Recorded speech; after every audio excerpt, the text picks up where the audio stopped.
Stop thinking like a financial caveman. Upgrade your money mindset before the dinosaurs come back. Let's get one thing straight. If your financial plan is basically work, pay bills, and hope for a miracle, congratulations. You have just invented the same strategy our ancestors used when they were trading shiny rocks for goat milk. But it did not make them rich either. Most people do not fail financially because they are stupid. They fail because their mindset is stuck in the financial equivalent of Windows 95. Outdated, glitchy, and about to crash any second.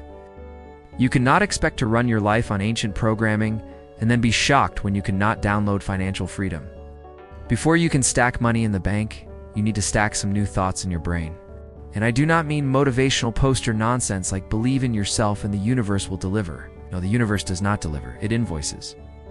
The first problem, you're thinking like a consumer, not a creator if your first reaction to extra money is, ooh, what can I buy? Congratulations, you have been perfectly trained by the system.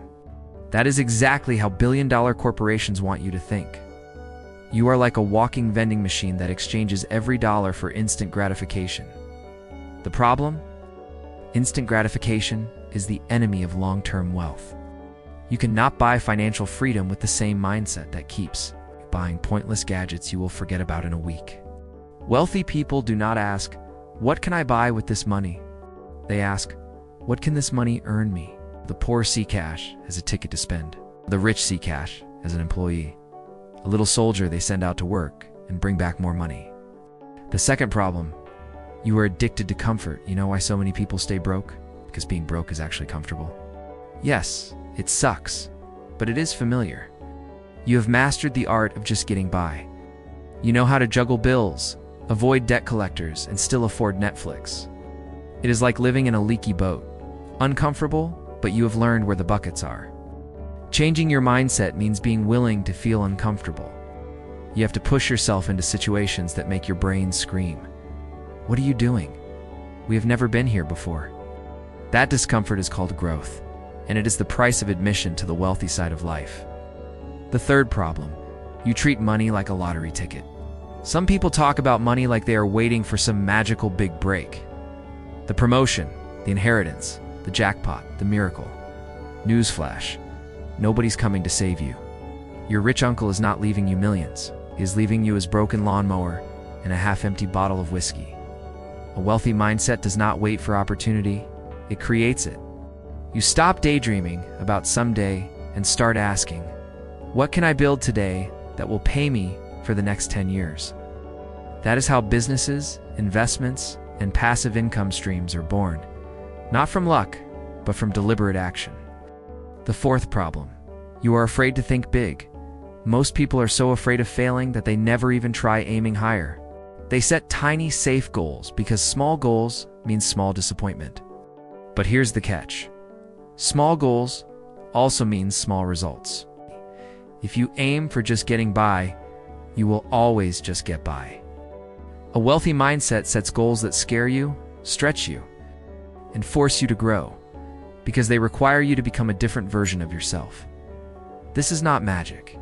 You are not going to wake up tomorrow with a billionaire's brain, just because you wrote, I am wealthy on a sticky note. Changing your mindset is work. Uncomfortable, relentless work. It means questioning every belief you have about money. Replacing I can't afford this with how can I afford this? Choosing investments over impulse buys. Seeing money as a tool, not a trophy. And most importantly, understanding that wealth starts in your head long before it shows up in your bank account.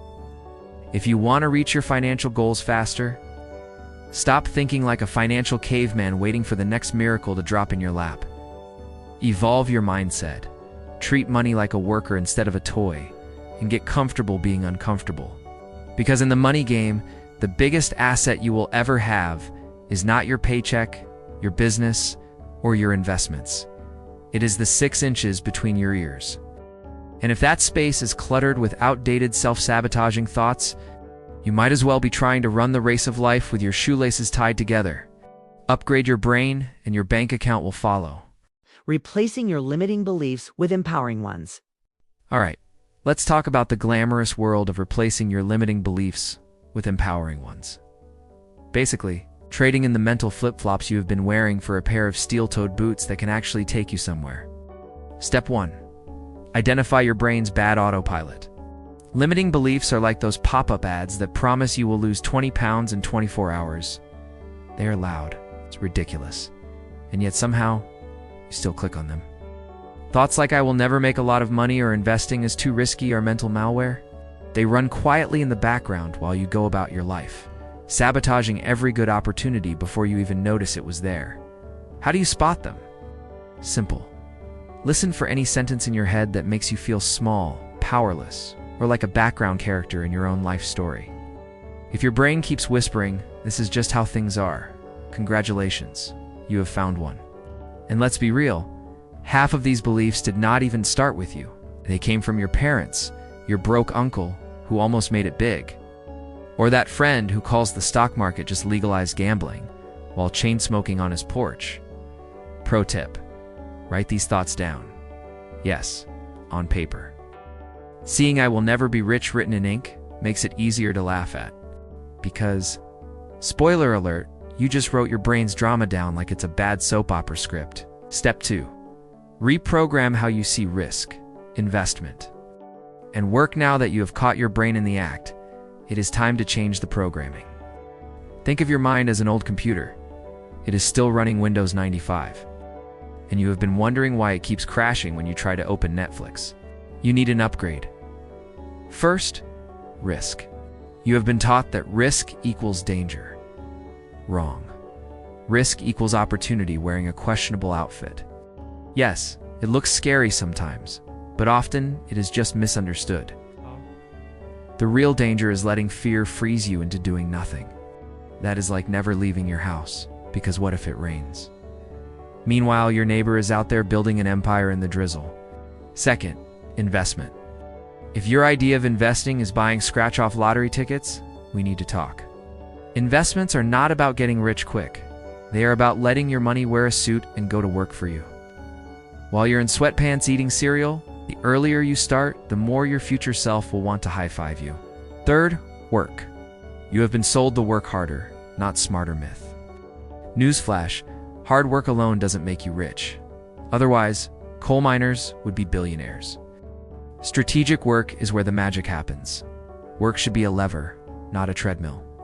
If you are sweating buckets, but staying in the same spot, it is time to change the machine you are on.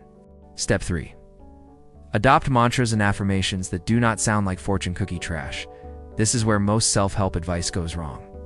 They give you mantras that sound nice, but are about as convincing as a politician's promise.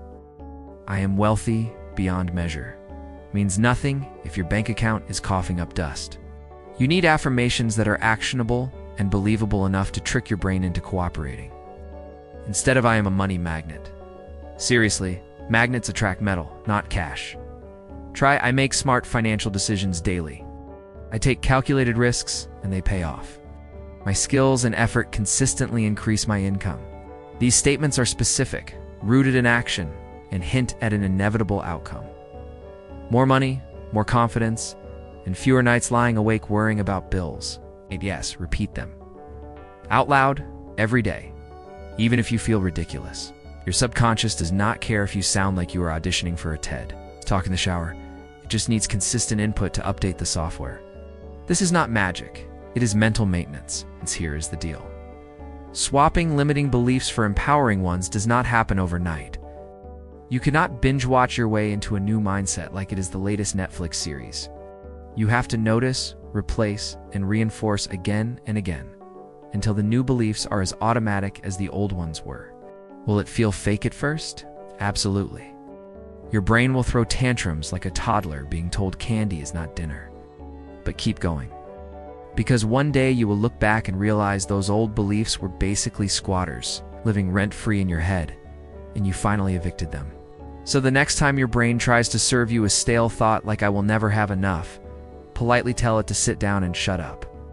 Then replace it with a belief that actually moves you forward. Because here is the truth. You do not rise to the level of your dreams. You fall to the level of your beliefs. And it is about damn time you upgraded them. Why vague goals like "I want to be rich" are basically useless. Here's the problem with vague goals. Your brain does not know what to do with them. I want to be rich could mean a yacht in Monaco, or just not panicking when the electric bill arrives. Without specifics, your brain files that goal under nice fantasy right next to move to a tropical island and date Ryan Gosling. It is like telling your GPS, you want to go somewhere nice. Cool. Do you mean Paris or the Taco Bell down the street? Your brain is the same. It needs an address, not a vibe. Vague goals also let you off the hook. You can always say, well, I am not rich yet, but I am working on it, while doing absolutely nothing to get there. It is a built-in excuse factory, and excuses do not pay the bills. Unless you are in politics, but that's another topic. If you actually want to make money and keep it, you need goals that are specific, measurable, achievable, relevant, and time-bound, aka the SMART method. Let's break it down. Specific. I want $50,000 in my investment account by the end of next year is specific. I want to be rich is not. One gives you a target, the other gives you a daydream. Measurable, you should be able to track progress. Pay off $10,000 of debt is measurable. I want less debt is vague enough to let you count finding $5 in your jeans as progress. Achievable. Goals should stretch you, not snap you in half. If you make $40,000 a year, want $1 million in 6 months is not achievable unless you're planning a Netflix-worthy heist. Relevant. Make sure the goal actually fits your life. If you want to travel the world, saving for a down payment on a house you will never live in makes 0 sense. Time-bound. Deadlines keep you accountable. Save $20,000 by December 31st is powerful. Save money someday is a recipe for dying broke but optimistic. SMART goals force you to face reality, which can be uncomfortable, but also where actual progress lives. Here's where people mess up. They set financial goals based on what they think they should want, not what they actually want. You do not have to want the same things as Instagram influencers or your neighbor with the least BMW he cannot afford. Ask yourself, what does my ideal day look like? Not your ideal vacation, your ideal Tuesday. If your perfect Tuesday involves working from home in sweatpants, sipping coffee at noon, and spending afternoons with your kids, then your financial goals should focus on building passive income streams and flexibility, not climbing the corporate ladder to VP of meetings that could have been emails. If you are obsessed with travel, your goals should prioritize experiences over possessions. That means saving for trips, not for a garage full of shiny toys you will barely use. The key is making sure your financial plan funds your version of success, not society's default template. Otherwise, you will end up rich in the wrong way. Plenty of money, but no joy. Example, the before and after of goal setting before SMART. I want to have more money. Translation. I am hoping the universe drops a bag of cash on my doorstep. After SMART, I will save $15,000 in an emergency fund within 18 months by setting up automatic transfers of $834 a month into a high-yield savings account. Translation. I have a plan that does not rely on magic. One of these gets you somewhere. The other gets you the same place you have been for the past 5 years, stuck in the thinking about it phase. Most people do not fail at money because they are bad at math. They fail because they are bad at clarity. Fuzzy goal is the perfect hiding spot for procrastination. A clear goal, on the other hand, stares you in the face like, well, are you going to do something or not? And no, you do not have to have your whole life figured out before setting goals. In fact, you should expect to tweak them as you go. Think of financial goals like Google Maps. You can change the route if there is traffic, but you still need a destination to start driving. So, stop telling yourself, I want to be rich someday. That is just a bedtime story you've been reading yourself for years. Instead, set a deadline, set a number, and align it with the life you actually want. Because money is a tool, not a trophy, and if you do not know what you are building with it, you will just end up sitting in a pile of unused tools wondering why you are still unhappy. The power of micro habits. How tiny, boring moves build big, sexy results. Forget the big dramatic gestures. You do not get rich by winning the lottery that is called statistically impossible, or stumbling into a crypto boom right before it crashes. You get rich by doing small, boring, almost invisible things, over and over. Case in point, saving 10% of every single paycheck. Does not sound thrilling, I know. It's about as exciting as flossing. But here is the magic. Flossing stops cavities. Saving stops I cannot pay rent emergencies. And unlike flossing, saving actually grows into something you can spend on things you actually want. You get $1,000, save $100. If you get $10, save $1. Yes, even if it's just a little. Because here is the truth. If you cannot save when you earn a little, you will not magically start saving when you earn a lot. You will just upgrade from impulse buying fast food to impulse buying jet skis. Daily micro habits work because they are automatic. You are not making big, exhausting decisions every day. You are just brushing your financial teeth without thinking about it. Over time, those tiny, boring choices quietly stack up into something life-changing. Let us get real. Most financial disasters do not come from bad math. They come from bad moods. You are stressed, bored, or celebrating, and suddenly, your responsible adult brain goes offline. We all know the script. Bad day at work gives I deserve something nice, $200 worth of online shopping. Great day at work gives I should celebrate, gives $200 worth of online shopping. Either way, your bank account cries. Impulse spending is just emotional regulation dressed up as retail therapy. You are not buying the thing, you are buying the feeling. The problem is, the feeling lasts 5 minutes. The credit card bill lasts 30 days, and the interest can last forever. How to fight back without feeling like you live in a monastery. 1. The 48-hour rule. See it, want it, wait 2 days. If you still want it, it might be worth it. Most of the time, you will forget it even existed. 2. Unsubscribe like your life depends on it. Every special offer email is basically an armed robbery attempt on your savings. 3. Give every dollar a job. If money does not have a purpose, it is going to wander off into things you did not plan for, but totally could have avoided. 4. Find the real trigger. Are you buying because you are sad, bored, avoiding doing laundry? Fix that problem, not your wardrobe. Emotional sabotage is sneaky, but once you see the pattern, you can cut it off at the knees. Consistency plus compound effect equals the slowest overnight success you will ever have. Everyone loves the idea of compound interest, but no one loves the timeline. Here's the hard truth. The first couple of years of doing the right thing financially feel pointless. Your savings are tiny. Your investments grow slower than your houseplants. You are wondering, why am I even bothering? And then something happens. The curve starts to bend. Your money starts earning money, which earns more money, which earns, you get the idea. Suddenly, what felt slow is moving faster than you imagined. This is the compound effect. Small actions, done consistently, that snowball into something huge.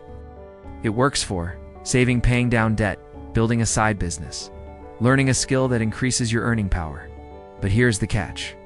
You have to keep showing up, even when it feels like nothing's happening. This is where discipline comes in. Motivation gets you started. Discipline keeps you from quitting when it is still boring. This motivation is like your flaky friend who cancels last minute. It is fun when it is around, but you cannot count on it. Consistency is the reliable friend who actually shows up, rain or shine. Discipline means you still transfer that 10% even when you really need a night out. It means you walk past the sale rack even when the store basically gave you money. Spoiler, they did not. It means you invest even when the news says the world is ending. Again. Over time, this discipline becomes a habit. Habits become identity. And when being financially consistent is just who you are, that is when the compound effect does its magic. You do not need to become a money monk. You just need a handful of small, boring habits that you repeat forever. Save a percentage of every paycheck. Avoid buying feelings disguised as products. Stick with the process long enough for the math to start working in your favor. Eventually, people will look at you and say, "You're so lucky." You will just smile, sip your coffee that you actually budgeted for, and know the truth. It was not luck. It was discipline, consistency, and the stubborn refusal to let your future self down. Why hanging out with the right people matters more than you think. Here's a fun fact. Your bank account, waistline, and general life satisfaction tend to look suspiciously similar to the people you hang out with the most. If your inner circle treats debt like a lifestyle choice, and thinks investing means buying lottery tickets, guess where you are headed? Yup, financial mediocrity with a side of regret. If you want to get fit, you hang out with people who actually go to the gym. If you want to get rich, you hang out with people who have done it, not the ones who talk about doing it while ordering another round they cannot afford. It is not about ditching your friends completely unless they are truly toxic, in which case, grab your emotional scissors and snip away. It is about balancing your social diet. You need a few people in your life who make you think, damn, I need to step up my game, instead of cool. At least I'm not doing that badly. Pro tip: if you are always the smartest or most ambitious person in the room, you are in the wrong room. What you consume, podcasts, books, social media, conversations, is mental food. If you fill your brain with 24/7 doom scrolling, conspiracy theories, and reality TV drama, do not be shocked when your mindset turns into a swamp. Want to build a winner's mentality? Then binge on things that make you smarter, sharper, more strategic. Podcasts with successful entrepreneurs, investors, and thinkers. Books that teach skills you can monetize or mindsets you can adopt. Courses that stretch your abilities instead of numbing your brain. Interviews with people who have receipts. Real results, not just pretty Instagram feeds. This does not mean you cannot ever watch trash TV or meme scroll. It's just like you can eat a donut now and then without ruining your diet. But if donuts become breakfast, lunch, and dinner, your brain is going to be flabby, slow, and covered in sprinkles. The goal is not just to consume, it is to filter for quality. Ask yourself before you hit play, will this make me smarter or just more entertained? Both have value, but only one compounds into a better life. Not all bad influences come in human form. Sometimes they are headlines, group chats, or advice from people who could not manage $500 without turning it into $0 in 48 hours. Here is the thing.